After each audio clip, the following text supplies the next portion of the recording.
നമസ്കാരം. ഫാസ്റ്റ് ന്യൂസിലേക്ക്. IAS ഉദ്യോഗസ്ഥരായ B അശോകും N പ്രശാന്തും തിരികെ സർവീസിലേക്ക്. സസ്പെൻഷൻ പിൻവലിച്ചു. ഉത്തരവ് ഉടൻ ഇറങ്ങും. പിണറായി സർക്കാരിന്റെ കാലത്ത് സർക്കാരിനെ വിമർശിച്ച മാധ്യമങ്ങളോട് സംസാരിച്ചതിനാണ് ബി അശോകിനെ സസ്പെൻഡ് ചെയ്തത്. ചീഫ് സെക്രട്ടറി ജയ തിലകിനെതിരെ സമൂഹ മാധ്യമങ്ങളുടെ അധിക്ഷേപ പരാമർശം നടത്തിയെന്നത് ചൂണ്ടിക്കാട്ടിയാണ് എൻ പ്രശാന്തിനെ സസ്പെൻഡ് ചെയ്തത്. കരുവന്നൂരിൽ CPM-ന് തിരിച്ചടി. നേതാക്കൾക്കെതിരെ പ്രഥമ ദൃഷ്ട്യാ തെളിവുണ്ടെന്ന് കോടതി. 28 പ്രതികൾക്ക് സമൻസ് അയച്ചു. ജൂലൈ 4-ന് കേസ് പരിഗണിക്കുമ്പോൾ പ്രതികൾ നേരിട്ട് ഹാജരാകണമെന്ന നിർദ്ദേശം. AC മൊയ്തീനും K രാധാകൃഷ്ണനും MM വർഗീസിനും വിചാരണ നേരിടണം.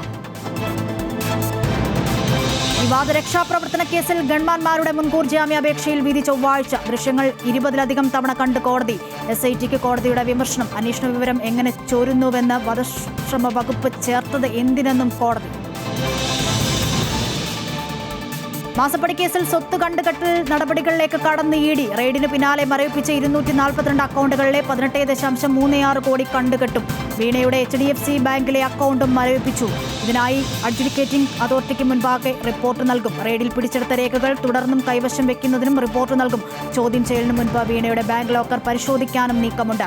കണ്ടുകെട്ടൽ നടപടികളിലേക്ക് കടക്കുന്നതിന് തടസ്സമില്ലെന്ന് കഴിഞ്ഞ ദിവസം തന്നെ ഹൈക്കോടതി വ്യക്തമാക്കിയിരുന്നു.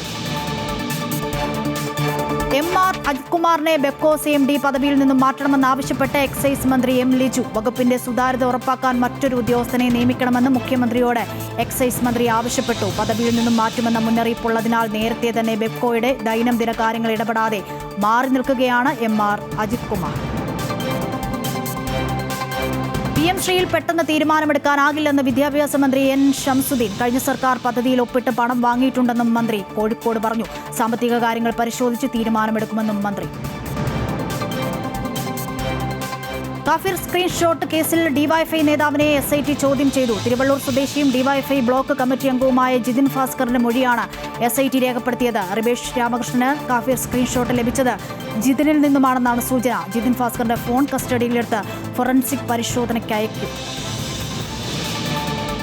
കേന്ദ്ര വിദ്യാഭ്യാസ മന്ത്രിയുടെ രാജി ആവശ്യപ്പെട്ട് ഡൽഹിയിൽ ജന്തർ മന്ദറിൽ കോക്രോച്ച് ജനതാ പാർട്ടി നടത്തിയ പ്രതിഷേധം അവസാനിച്ചു. ധർമ്മേന്ദ്ര പ്രധാന്റെ രാജിക്കൊപ്പം മറ്റ് 5 ആവശ്യങ്ങളും CJP മുന്നോട്ട് വെച്ചിട്ടുണ്ട്.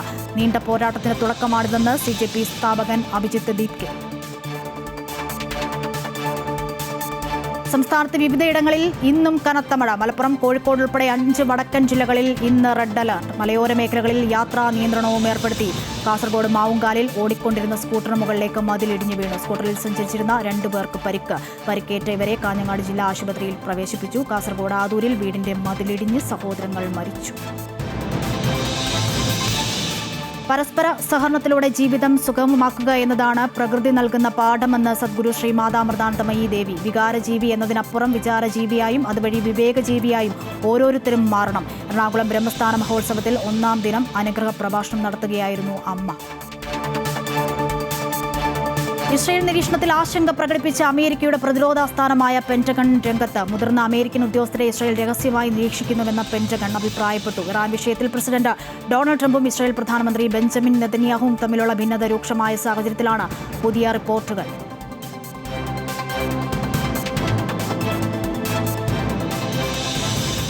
ഇതോടെ ഫാസ്റ്റ് ന്യൂസ് പൂർണ്ണമാകുന്നു. നമസ്കാരം.